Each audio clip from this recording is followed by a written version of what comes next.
जय जगन्नाथ बंधुगण आज आम जानिबा 8 अगस्त 2025 शुक्रवार दिन द्वादश राशि राशिफल विषय रे। एही दैनिक राशिफल चंद्रंक गोचर गणना को नहीं आधारित एवं चंद्रंक गोचर गणना आम जीवन रे बहुत प्रभाव पकई थाए। तो आसंतु सर्वप्रथमे जानिबा आजिर तिथि और राशि नक्षत्र विषय रे। आज होची 8 अगस्त 2025 शुक्रवार श्रावण शुक्ल पक्ष चतुर्दशी दिवा 2 घंटा 12 मिनिट गते पूर्णिमा। आज उत्तराषाढ़ नक्षत्र दिवा 2 घंटा 28 मिनिट गते श्रवण नक्षत्र। आज मकर चंद्र अहोरात्र। आजिर पर्वोत्सव पूर्णिमार चंद्रोपवास। आजिर शुभ बेला प्रातः 5 घंटा 30 मिनिट रु 6 घंटा 22 मिनिट पर्यंत। आजिर सूर्योदय प्रातः 5 घंटा 29 मिनिट। आजिर सूर्यास्त संध्या 6 घंटा 29 मिनिट। आज सिंह राशि पुरुष मानक घात चंद्र एवं बिछा धनु और मीन राशि घात बार। आज बिरी खाइबा निषिद्ध। तो बंधुगण आसंतु जानिबा आजिर राशिफल विषय रे। ता पूर्वरु आम चैनल को जो माने नुआ करी आछंती तळे थिबा लाल रंगर सब्सक्राइब बटन को दबाई आम चैनल को सब्सक्राइब करंतु ओ पाखरे थिबा घंटी बटन को दबाई ऑल रे सिलेक्ट करंतु काहेकि ना आमे अपलोड करिथिबा प्रत्येक वीडियो रो नोटिफिकेशन आपण सर्वप्रथमे पाई परिबे। तो प्रथमे जानिबा मेष राशि विषय रे। आज कर्म क्षेत्र रे आपणक मान सम्मान एवं ख्याति वृद्धि पाइब एवं अधिकारी पक्षरु संपूर्ण सहयोग प्राप्ति हेब। वाणिज्य व्यवसायर विस्तार योजना रे आपण कार्य करिबे जहा फल रे मानसिक संतुष्टि अनुभव हेब। अस्त्र शस्त्र उत्पादन एवं क्रीड़ा सहित जड़ित व्यक्ति माने उपकृत हेबे। विद्यार्थी छात्र छात्री माने भविष्यतर आवश्यकता अनुसार व्यवसाय तथा ताहार अनुरूप आवश्यक कौशलर चयन करिबे। पारिवारिक जीवन रे पितांक ठारू मार्गदर्शन एवं समर्थन प्राप्ति हेब एवं पारिवारिक स्थिति आपणक सपक्षरे रहिब। जीवन साथी आपणक समस्त प्रयास रे आपणकु संपूर्ण समर्थन करिबे। संतान पक्षरु मध्य रोजगार संबंधित किछि भल खबर प्राप्ति हेब। प्रेम संपर्क रे अधिक उपेक्षा रहिब किंतु आर्थिक स्थिति क्षेत्र रे आयर नूतन उत्स विकसित हेबा सहित उत्तम लाभ प्राप्ति हेब। स्वास्थ्य दृष्टि आपण शारीरिक भाव रे समर्थ और ऊर्जावान अनुभव करिबे। आज आपण गायत्री मंत्र जप करंतु शुभ फल पाइबे। वृष राशि। आज भाग्य आपणक सपक्षरे रहिब। आपणक द्वारा करा जाइथिबा सामाजिक कार्य सोशल मीडिया रे प्रशंसित हेब। नृत्य एवं संगीत क्षेत्र जड़ित व्यक्तिंक ख्याति और सम्मान प्राप्ति हेब एवं छात्र छात्री मानक पई मध्य समय उत्तम अनुकूल रहिब एवं आपण कठिन परिश्रम करी उत्तम परिणाम अर्जन करिबारे सक्षम हेबे। वाणिज्य व्यवसाय क्षेत्र रे लाभर नूतन अवसर मिलिब। पारिवारिक जीवन रे व्यावसायिक व्यस्तता हेतु आपण परिवार को समय देबारे अक्षम हेबे किंतु आपण परिवारर संपूर्ण समर्थन पाइबे। भाई भौणींक सहित संपर्क सुदृढ़ हेब तथा संपर्क रे थिबा दूरता समाप्त हेब। पितामातांक आशीर्वाद रे आपण समस्त कार्य रे सफलता पाइबे एवं पारिवारिक जीवन रे सुख शांतिर वातावरण लागि रहिब। प्रेम संपर्क रे प्रगाढ़ता आसीब। आर्थिक स्थिति क्षेत्र रे आर्थिक निवेशरु उत्तम लाभ प्राप्तिर संभावना रहिछि किंतु भागीदारी कार्य रे सावधान रहंतु। स्वास्थ्य अवस्था उत्तम अनुकूल रहिब। आज आपण पक्षी को दाना खाइबा को दियंतु शुभ फल पाइबे। मिथुन राशि। आज सहभागितारे करा जाइथवा कार्य रे अवरोध उत्पन्न हेबार संभावना रहिछि। क्रोधर अधिकता आपणक क्षति करिब तथा शत्रु माने आपणक क्षति करिवार प्रयास करिबे किंतु आपण निज चातुर्य बल रे ସମସ୍ତ ସମସ୍ୟାକୁ ସଫଳତାପୂର୍ବକ ସାମ୍ନା କରିବେ। ବ୍ୟବସାୟରେ ଆକସ୍ମିକ ଲାଭର ସ୍ଥିତି ଉତ୍ପନ୍ନ ହେବ, କିନ୍ତୁ ଅନୈତିକ କାର୍ଯ୍ୟରୁ ଆପଣ ଦୂରେଇ ରୁହନ୍ତୁ। ଛାତ୍ରଛାତ୍ରୀମାନଙ୍କୁ ଆଶାତୀତ ସଫଳତା ପାଇବା ପାଇଁ ଅଧିକ ସଂଘର୍ଷ କରିବାକୁ ପଡ଼ିବ।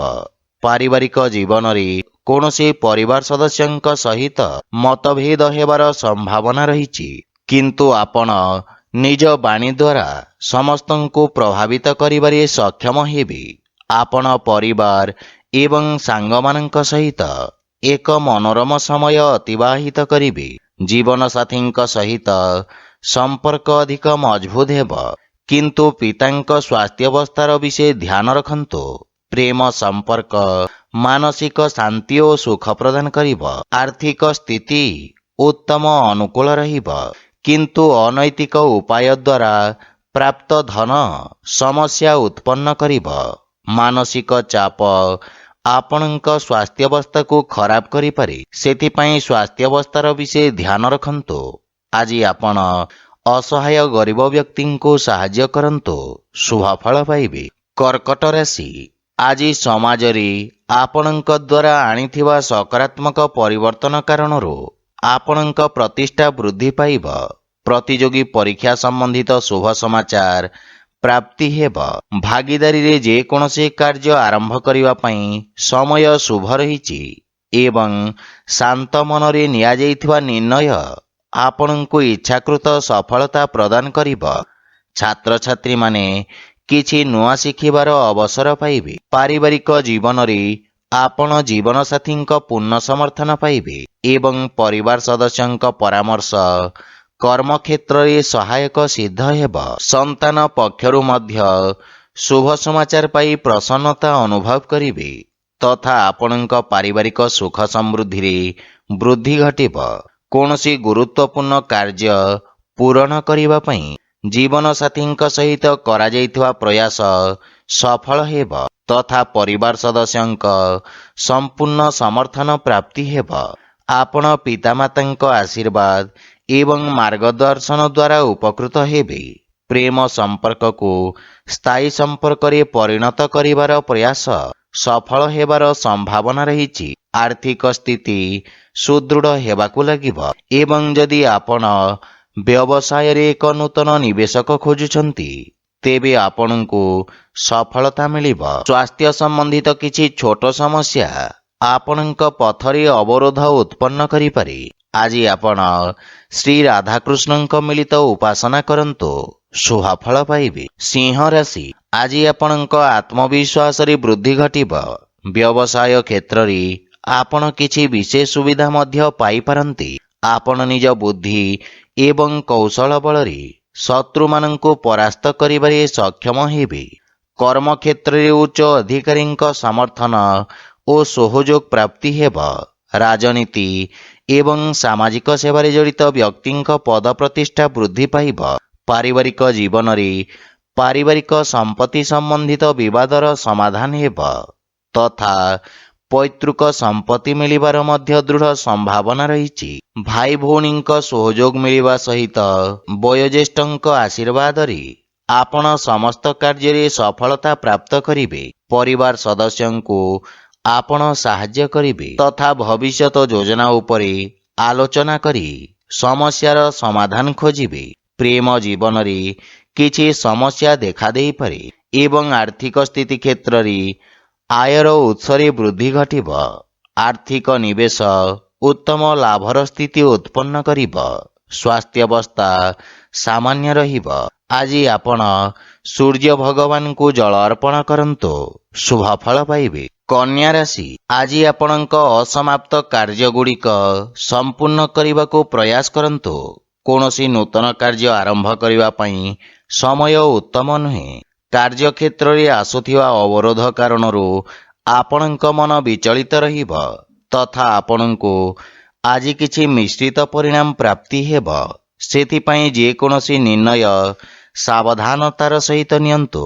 ଛାତ୍ରଛାତ୍ରୀମାନଙ୍କ ପାଇଁ ସମୟ ଅତ୍ୟନ୍ତ ଶୁଭଫଳଦାୟକ ସିଦ୍ଧ ହେବ ତଥା ନିଜ ସମସ୍ତ ଲକ୍ଷ୍ୟ ପୂରଣ କରି ଆପଣ ପିତାମାତା ଓ ଗୁରୁଜନଙ୍କୁ ଗୌରବାନ୍ୱିତ କରିବେ। ପାରିବାରିକ ଜୀବନରେ ବୈବାହିକ ଦାମ୍ପତ୍ୟ ଜୀବନ ସୁଖମୟ ହେବ। ସନ୍ତାନ ପକ୍ଷରୁ କୌଣସି ଖୁସି ଖବର ମିଳିବ ଏବଂ ପିତାଙ୍କ ମାର୍ଗଦର୍ଶନ ଓ ସହଯୋଗ ପ୍ରାପ୍ତି ହେବ ତଥା ପାରିବାରିକ ପରିବେଶ ସୁଖଦ ହେବ। ଆପଣ ଭାଇ ଭଉଣୀଙ୍କ ଠାରୁ ଆବଶ୍ୟକ ସହାୟତା ପାଇବେ। ପରିବାର ସଦସ୍ୟଙ୍କ ସହିତ ଉତ୍ତମ ସମୟ ବ୍ୟତୀତ କରିବେ, କିନ୍ତୁ ମାତାଙ୍କ ସ୍ୱାସ୍ଥ୍ୟାବସ୍ଥାର ବିଶେଷ ଧ୍ୟାନ ରଖନ୍ତୁ। ଆର୍ଥିକ ସ୍ଥିତି ମଧ୍ୟମ ତଥା ଆଶାଜନକ ରହିବ ଏବଂ ବ୍ୟବସାୟରେ ଇଚ୍ଛାକୃତ ଲାଭ ପାଇବା ପାଇଁ ଅଧିକ ପ୍ରୟାସ କରିବାର ଆବଶ୍ୟକତା ରହିଛି। ସ୍ୱାସ୍ଥ୍ୟାବସ୍ଥାରେ ସୁଧାର ଆସିବ। ଆଜି ଆପଣ ପକ୍ଷୀମାନଙ୍କୁ ଖାଇବାକୁ ଦିଅନ୍ତୁ, ଶୁଭ ଫଳ ପାଇବେ। ତୁଳା ରାଶି, ଆପଣଙ୍କ ରାଶିରୁ ଚତୁର୍ଥ ଭାବରେ ଚନ୍ଦ୍ରଦେବଙ୍କ ଗୋଚର ଆପଣଙ୍କ ଜୀବନରେ କିଛି ଉଚ୍ଚ ନିଚର ସ୍ଥିତି ଆଣିବ। ଲାଭ ପାଇବା ପାଇଁ ଆଉ କିଛି ସମୟ ଲାଗିବ, ସେଥିପାଇଁ ଆପଣ କିଛି ମାତ୍ରାରେ ଚିନ୍ତିତ ରହିବେ। ଆପଣ ନିଜ ବ୍ୟବସାୟର ବିସ୍ତାର କରିବାରେ ନୂତନ ଟେକ୍ନୋଲୋଜି ଏବଂ ବିଶେଷଜ୍ଞଙ୍କ ପରାମର୍ଶ ନେବେ, କିନ୍ତୁ କୌଣସି ଅସୁରକ୍ଷିତ କାର୍ଯ୍ୟ କରିବା ପୂର୍ବରୁ ଭଲ ଭାବରେ ଚିନ୍ତା କରନ୍ତୁ। ପାରିବାରିକ ଜୀବନ ସାମାନ୍ୟ ସଂଘର୍ଷପୂର୍ଣ୍ଣ ରହିବ। ଛୋଟ ଛୋଟ କଥାକୁ ନେଇ ପରିବାରରେ ବାଦବିବାଦ ଦେଖାଦେଇପାରେ। ମାତାଙ୍କ ସହିତ ସମ୍ବନ୍ଧ ତଥା ତାଙ୍କ ସ୍ୱାସ୍ଥ୍ୟାବସ୍ଥାର ବିଷୟ ଧ୍ୟାନ ରଖନ୍ତୁ। କିଛି ଗୃହ ଉପକରଣ ଖରାପ ହେବା କାରଣରୁ ଗୃହର ସୁଖ ସୁବିଧାରେ ଅବରୋଧ ଉତ୍ପନ୍ନ ହୋଇପାରେ। ଏହା ସହିତ ଆପଣଙ୍କ ଅନାବଶ୍ୟକ ଖର୍ଚ୍ଚରେ ବୃଦ୍ଧି ଘଟିବ ଏବଂ କିଛି ଅପ୍ରତ୍ୟାଶିତ ସମସ୍ୟା ଉପୁଜିପାରେ। କେହି ନିଜ ଲୋକ ଆପଣଙ୍କ ବିରୁଦ୍ଧରେ ଷଡ଼ଯନ୍ତ୍ର ରଚିପାରନ୍ତି, ସେଥିପାଇଁ ବିଶେଷ ସାବଧାନ ରୁହନ୍ତୁ, ଅନ୍ୟଥା କ୍ଷତିର ସମ୍ଭାବନା ରହିଛି। ଆର୍ଥିକ ସ୍ଥିତି ଦୃଷ୍ଟିରୁ ଦିନଟି ସାମାନ୍ୟ ରହିବ ତଥା ଧନର ଅଭାବ କିଛି କାର୍ଯ୍ୟରେ ଅସ୍ଥାୟୀ ଅବରୋଧ ଉତ୍ପନ୍ନ କରିବ। କିଛି ମାନସିକ ଚାପ ଆପଣଙ୍କୁ ହଇରାଣ କରିବ, ସେଥିପାଇଁ ମନକୁ ଶାନ୍ତ ଓ ଏକାଗ୍ର ରଖିବାର ପ୍ରୟାସ କରନ୍ତୁ। ଆଜି ଆପଣ ହନୁମାନ ଚାଳିଶାର ପାଠ କରନ୍ତୁ, ଶୁଭ ଫଳ ପାଇବେ। ବିଛା ରାଶି, ଆଜି ଆପଣଙ୍କୁ ସାମାଜିକ କ୍ଷେତ୍ରରୁ ପ୍ରୋତ୍ସାହନ ପ୍ରାପ୍ତି ହେବ। ଆପଣଙ୍କ ସମସ୍ତ କାର୍ଯ୍ୟ ସହଜ ଓ ସଫଳତାର ସହିତ ସମାପ୍ତ ହେବ। ଚାକିରି ଏବଂ ବ୍ୟବସାୟରେ ଆପଣଙ୍କ ଦାୟିତ୍ୱର ବିସ୍ତାର ହେବ। ବିଦ୍ୟାର୍ଥୀ ଛାତ୍ରଛାତ୍ରୀମାନଙ୍କ ପାଇଁ ସମୟ ଉତ୍ତମ ଅନୁକୂଳ ରହିଛି ତଥା ଆପଣ ଶିକ୍ଷକଙ୍କ ସମର୍ଥନ ପାଇବେ। ଦୀର୍ଘ ଦିନର ସମସ୍ୟାର ସମାଧାନ ହେବ, କିନ୍ତୁ ଆକସ୍ମିକ ସ୍ଥାନାନ୍ତରଣ ହେବାର ମଧ୍ୟ ସମ୍ଭାବନା ରହିଛି ଏବଂ ଆପଣ ସାମାଜିକ ସେବାରେ ଅଂଶଗ୍ରହଣ କରିବେ, ଯାହାଫଳରେ ଲୋକମାନେ ଆପଣଙ୍କ ପ୍ରଶଂସା କରିବେ। ପାରିବାରିକ ଜୀବନରେ ଆପଣଙ୍କ ବାଣୀ ପ୍ରଭାବଶାଳୀ ଏବଂ ଚମତ୍କାରିକ ରହିବ। ପରିବାର ସଦସ୍ୟଙ୍କ ସହିତ নম্ରତାପୂର୍ଣ୍ଣ ବ୍ୟବହାର ଦ୍ୱାରା ଲାଭ ଏବଂ ମାନସିକ ଶାନ୍ତି ମିଳିବ। ଗୃହର ବୟୋଜ୍ୟେଷ୍ଠ ତଥା ଅଜାଈଙ୍କ ଠାରୁ ସ୍ନେହ ଏବଂ ଆଶୀର୍ବାଦ ମିଳିବ।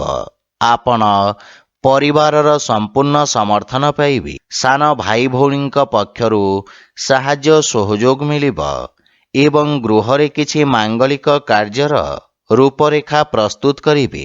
ଆର୍ଥିକ ସ୍ଥିତି କ୍ଷେତ୍ରରେ କିଛି ନୂତନ କାର୍ଯ୍ୟ ବା କିଛି ଅତିରିକ୍ତ ଆୟର ଉତ୍ସ ଖୋଜିବେ। ସ୍ୱାସ୍ଥ୍ୟାବସ୍ଥା ସାମାନ୍ୟ ରହିବ, କିନ୍ତୁ ଖାଦ୍ୟପେୟ ପ୍ରତି ସାବଧାନ ରୁହନ୍ତୁ। ଆଜି ଆପଣ ଗରିବ ଲୋକଙ୍କୁ ଖାଇବାକୁ ଦିଅନ୍ତୁ, ଶୁଭ ଫଳ ପାଇବେ। ଧନୁରାଶି, ଆଜି ଆପଣଙ୍କ ବ୍ୟବସାୟରେ ଲାଭର ସ୍ଥିତି ବିକଶିତ ହେବ। କର୍ମକ୍ଷେତ୍ରରେ ନୂତନ ଅବସର ପ୍ରାପ୍ତି ହେବ ତଥା ଆପଣ ଲୋକଙ୍କୁ ସାହାଯ୍ୟ କରିବାର ସୁଯୋଗ ପାଇବେ। ଲେଖନ ଶିକ୍ଷା ଏବଂ ଅଧ୍ୟାପକ କ୍ଷେତ୍ରରେ ଜଡ଼ିତ ବ୍ୟକ୍ତି ବିଶେଷ ଉପକୃତ ହେବେ। ସେୟାର ମାର୍କେଟ ଆଦି ନିବେଶ ଆପଣଙ୍କ ପାଇଁ ଲାଭଦାୟକ ପ୍ରମାଣିତ ହେବ। ବ୍ୟବସାୟ କ୍ଷେତ୍ରରେ ନିଆଯାଇଥିବା ରିସ୍କ ଲାଭଦାୟକ ସିଦ୍ଧ ହେବ। ପାରିବାରିକ ଜୀବନରେ ପରିବାର ସଦସ୍ୟଙ୍କ ସାହାଯ୍ୟରେ ଆପଣ ବୃତ୍ତିଗତ ସଫଳତା ପ୍ରାପ୍ତ କରିବେ ଏବଂ ଭବିଷ୍ୟତ ପାଇଁ ସମ୍ଭାବ୍ୟତାର ନୂତନ ଦ୍ୱାର ଖୋଲିବ। ପରିବାର ସଦସ୍ୟଙ୍କୁ ଆପଣ ସାହାଯ୍ୟ କରିବେ ଏବଂ ଭାଇ ଭଉଣୀଙ୍କ ପକ୍ଷରୁ ମାର୍ଗଦର୍ଶନ ପ୍ରାପ୍ତି ହେବ। ଜୀବନସାଥୀଙ୍କ ସ୍ୱାସ୍ଥ୍ୟାବସ୍ଥାରେ ଉନ୍ନତି ହେବ। ସନ୍ତାନର ପ୍ରତୀକ୍ଷା କରିଥିବା ବ୍ୟକ୍ତିଙ୍କୁ ସୁଖଦ ସମାଚାର ମିଳିବ। ଆର୍ଥିକ ସ୍ଥିତି କ୍ଷେତ୍ରରେ ନିଶ୍ଚିତ ଉନ୍ନତି ହେବ ତଥା ନିବେଶରୁ ଲାଭର ପ୍ରବଳ ଯୋଗ ରହିଛି। ସ୍ୱାସ୍ଥ୍ୟାବସ୍ଥା ଉତ୍ତମ ଅନୁକୂଳ ରହିବ, କିନ୍ତୁ ଆପଣ ଜୀବନସାଥୀଙ୍କ ସ୍ୱାସ୍ଥ୍ୟ ପ୍ରତି ବିଶେଷ ଧ୍ୟାନ ଦିଅନ୍ତୁ। ଆଜି ଆପଣ ଅସହାୟ ଲୋକଙ୍କୁ ସାହାଯ୍ୟ କରନ୍ତୁ, ଶୁଭ ଫଳ ପାଇବେ। ମକର ରାଶି, ଆଜି ଆପଣଙ୍କ ଭିତରେ ଏକ ନୂତନ ସକାରାତ୍ମକ ଶକ୍ତିର ସଞ୍ଚାର ହେବ। ଏକାଗ୍ରତା ସହିତ ନିଜ କାର୍ଯ୍ୟ ସମାପ୍ତ କରିବାରେ ଆପଣ ସଫଳତା ପାଇବେ ତଥା ଆପଣ ନିଜ ବୁଦ୍ଧି ବଳରେ ବ୍ୟବସାୟରେ ଆସୁଥିବା ପରିବର୍ତ୍ତନ ଗୁଡ଼ିକୁ ଉତ୍ତମ ଅନୁକୂଳ କରିବାରେ ସକ୍ଷମ ହେବେ। ରୋଜଗାର କ୍ଷେତ୍ରରେ ସ୍ଥିତି ସାମାନ୍ୟ ରହିବ ଏବଂ ଆପଣ ବ୍ୟବସାୟର ପରିସ୍ଥିତି ଅନୁସାରେ ପରିବର୍ତ୍ତନ କରିବେ। ବିଦ୍ୟାର୍ଥୀ ଛାତ୍ରଛାତ୍ରୀମାନେ ସଫଳତା ଏବଂ ଶିକ୍ଷକଙ୍କ ମାର୍ଗଦର୍ଶନ ପାଇବେ। ପାରିବାରିକ ଜୀବନରେ ସନ୍ତାନ ସମ୍ବନ୍ଧିତ କୌଣସି ବହୁ ପ୍ରତୀକ୍ଷିତ ଶୁଭ ସମାଚାର ପ୍ରାପ୍ତି ହେବାର ଦୃଢ଼ ସମ୍ଭାବନା ରହିଛି। ଭବିଷ୍ୟତ ଯୋଜନା ପାଇଁ ପିତାଙ୍କ ପରାମର୍ଶ ସହାୟକ ସିଦ୍ଧ ହେବ ଏବଂ ଜୀବନସାଥୀଙ୍କ ସହିତ ସମ୍ପର୍କ ସୁଦୃଢ଼ ହେବ ଏବଂ ଆପଣ ପାରିବାରିକ ସୁଖ ସୁବିଧାରେ ଖର୍ଚ୍ଚ କରିବେ। ପ୍ରେମ ଜୀବନରେ ଆପଣ ଏକ ନୂତନ ସତେଜତା ଅନୁଭବ କରିବେ ଏବଂ ଆର୍ଥିକ ସ୍ଥିତି ଉତ୍ତମ ଅନୁକୂଳ ରହିବ, କିନ୍ତୁ ବ୍ୟବସାୟିକ ସ୍ଥିତିକୁ ଧ୍ୟାନରେ ରଖି ନିବେଶ କରନ୍ତୁ। ସ୍ୱାସ୍ଥ୍ୟାବସ୍ଥାରେ ଆଖି ସମ୍ବନ୍ଧିତ ସ୍ୱାସ୍ଥ୍ୟ ସମସ୍ୟାର ବିଷୟ ଧ୍ୟାନ ରଖନ୍ତୁ। ଆଜି ଆପଣ ବିଷ୍ଣୁ ସହସ୍ରନାମର ପାଠ କରନ୍ତୁ, ଶୁଭ ଫଳ ପାଇବେ। କୁମ୍ଭ ରାଶି, ଆପଣଙ୍କ ରାଶିରୁ ଦ୍ୱାଦଶ ଭାବରେ ଚନ୍ଦ୍ରଦେବଙ୍କ ଗୋଚର ଆପଣଙ୍କ ଅନାବଶ୍ୟକ ଖର୍ଚ୍ଚରେ ବୃଦ୍ଧି କରିବ। ଅସାମଞ୍ଜସ୍ୟର ସ୍ଥିତି ଆପଣଙ୍କ କାର୍ଯ୍ୟରେ ଅବରୋଧ ସୃଷ୍ଟି କରିବ ତଥା ଆପଣଙ୍କୁ ଇଚ୍ଛାକୃତ ପରିଣାମ ପ୍ରାପ୍ତ କରିବାରେ ବିଳମ୍ବ ହେବ। କର୍ମକ୍ଷେତ୍ରରେ କିଛି ଅପ୍ରୀତିକର ପରିସ୍ଥିତି ଦେଖାଦେଇପାରେ, କିନ୍ତୁ ଏହି ସମୟ ଆପଣଙ୍କୁ ନିଜ ଲମ୍ବିତ କାର୍ଯ୍ୟକୁ ପୂର୍ଣ୍ଣ କରିବାର ଅବସର ପ୍ରଦାନ କରିବ। କିନ୍ତୁ କୌଣସି ନୂତନ କାର୍ଯ୍ୟ ହାତକୁ ନିଅନ୍ତୁ ନାହିଁ ଏବଂ ଅସୁରକ୍ଷିତ କାର୍ଯ୍ୟରୁ ଆପଣ ଦୂରେଇ ରୁହନ୍ତୁ। ବିଶେଷ କରି ସେୟାର ମାର୍କେଟ ଆଦି ନିବେଶରୁ ଆପଣ ଦୂରେଇ ରହିବା ଉଚିତ। ପାରିବାରିକ ଜୀବନରେ ପାରିବାରିକ ସ୍ଥିତି ସାମାନ୍ୟ ସଂଘର୍ଷପୂର୍ଣ୍ଣ ରହିବ। ବିଶେଷ କରି କୌଣସି ଅନାବଶ୍ୟକ ଖର୍ଚ୍ଚରୁ ଆପଣ ଦୂରେଇ ରୁହନ୍ତୁ ଏବଂ ଯେକୌଣସି ଆର୍ଥିକ ଦେବାନେବା ଠାରୁ ଦୂରେଇ ରୁହନ୍ତୁ, ଅନ୍ୟଥା ଆପଣଙ୍କୁ କ୍ଷତିର ସାମ୍ନା କରିବାକୁ ପଡ଼ିବ। ଭାଇ ଭଉଣୀଙ୍କ ସାହାଯ୍ୟରେ ଆପଣ ସମସ୍ତ ସମସ୍ୟାରୁ ମୁକ୍ତି ପାଇବେ। ପ୍ରେମ ଜୀବନରେ କିଛି ବିଚ୍ଛିନ୍ନତା ସମ୍ପର୍କରେ ମତଭେଦ ଆଣିପାରେ। ଆର୍ଥିକ ସ୍ଥିତି ମଧ୍ୟମ ଧରଣର ରହିବ ଏବଂ ସମସ୍ତ ପ୍ରକାର ନିବେଶ ଏବଂ ସମ୍ପତ୍ତି କ୍ରୟ ବିକ୍ରୟକୁ ସଠିକ ସମୟ ପର୍ଯ୍ୟନ୍ତ ଟାଳି ଦିଅନ୍ତୁ। ସ୍ୱାସ୍ଥ୍ୟାବସ୍ଥାରେ ଉଚ୍ଚ ରକ୍ତଚାପ ଏବଂ ମଧୁମେହରେ ପୀଡ଼ିତ ରୋଗୀମାନେ କଷ୍ଟ ଭୋଗିବାର ସମ୍ଭାବନା ରହିଛି। ଆଜି ଆପଣ ହନୁମାନ ଚାଳିଶାର ପାଠ କରନ୍ତୁ, ଶୁଭ ଫଳ ପାଇବେ। ମୀନ ରାଶି, ଆଜି ରୋଜଗାର କ୍ଷେତ୍ରରେ ସଫଳତାର ସମ୍ଭାବନା ରହିଛି ଏବଂ ବହୁ ପ୍ରତୀକ୍ଷିତ ଶୁଭ ସମାଚାର ପାଇବାର ସମ୍ଭାବନା ରହିଛି। ବ୍ୟବସାୟର ପରିସ୍ଥିତି ଅନୁଯାୟୀ ଆପଣ ବ୍ୟବସାୟରେ ପରିବର୍ତ୍ତନ କରିବେ ତଥା ଆପଣଙ୍କ ସାମାଜିକ ସର୍କଲ ବୃଦ୍ଧି ପାଇବ। କୌଣସି ବିଦେଶୀ ସଂସ୍ଥା ସହିତ ଆପଣଙ୍କର ବ୍ୟବସାୟିକ ସହଭାଗିତା ପାଇଁ ସମୟ ଉତ୍ତମ ରହିବା ସହିତ ଲାଭର ସ୍ଥିତି ମଧ୍ୟ ବୃଦ୍ଧି ପାଇବ। ଭବିଷ୍ୟତ ଯୋଜନା ପାଇଁ କ୍ଷେତ୍ର ବିଶେଷ ବିଶେଷଜ୍ଞଙ୍କ ପରାମର୍ଶ ସହାୟକ ସିଦ୍ଧ ହେବ। ପାରିବାରିକ ଜୀବନରେ ପିତାଙ୍କ ସହିତ ସମ୍ପର୍କ ସୁଦୃଢ଼ ହେବ ତଥା ସନ୍ତାନ ପକ୍ଷରୁ କୌଣସି ସୁଖଦ ସମାଚାର ଆପଣଙ୍କୁ ଖୁସି ପ୍ରଦାନ କରିବ। ସନ୍ତାନ ନିଜ କାର୍ଯ୍ୟରେ ବିଶେଷ ଉନ୍ନତି କରିବେ ଏବଂ କର୍ମକ୍ଷେତ୍ରରେ ଥିବା ସମସ୍ୟାର ମୁକାବିଲା କରିବାରେ ବନ୍ଧୁମିତ୍ର ଆପଣଙ୍କୁ ସାହାଯ୍ୟ କରିବେ। ପ୍ରେମ ଜୀବନରେ ଆପଣ ନୂତନ ଉତ୍ସାହ ଅନୁଭବ କରିବେ, କିନ୍ତୁ ଆପଣ ନିଜ ଭାଷା ତଥା ଭାଷା ଶୈଳୀ ପ୍ରତି ଧ୍ୟାନ ଦେବା ଉଚିତ। ଆର୍ଥିକ ସ୍ଥିତି ଉତ୍ତମ ଅନୁକୂଳ ରହିବ ଏବଂ ବ୍ୟବସାୟୀମାନେ ବିଶେଷ ଲାଭବାନ ହେବେ। ସ୍ୱାସ୍ଥ୍ୟାବସ୍ଥାରେ ଚର୍ମ ସମ୍ବନ୍ଧିତ ରୋଗରୁ ଆପଣ ମୁକ୍ତି ପାଇବେ। ଆଜି ଆପଣ ଗୋମାତାଙ୍କୁ ଖାଇବାକୁ ଦିଅନ୍ତୁ, ଶୁଭ ଫଳ ପାଇବେ। ତ ବନ୍ଧୁଗଣ, ଏହା ଥିଲା ଆଜିର ରାଶିଫଳ ବିଷୟରେ। ଯଦି ଭିଡ଼ିଓଟି ଆପଣମାନଙ୍କୁ ଭଲ ଲାଗିଥାଏ ଲାଇକ୍ ସେୟାର ଓ କମେଣ୍ଟ କରି ଜଣାନ୍ତୁ ଏବଂ ଆମ ଚ୍ୟାନେଲକୁ ସବସ୍କ୍ରାଇବ୍ କରନ୍ତୁ। ଜୟ ଜଗନ୍ନାଥ।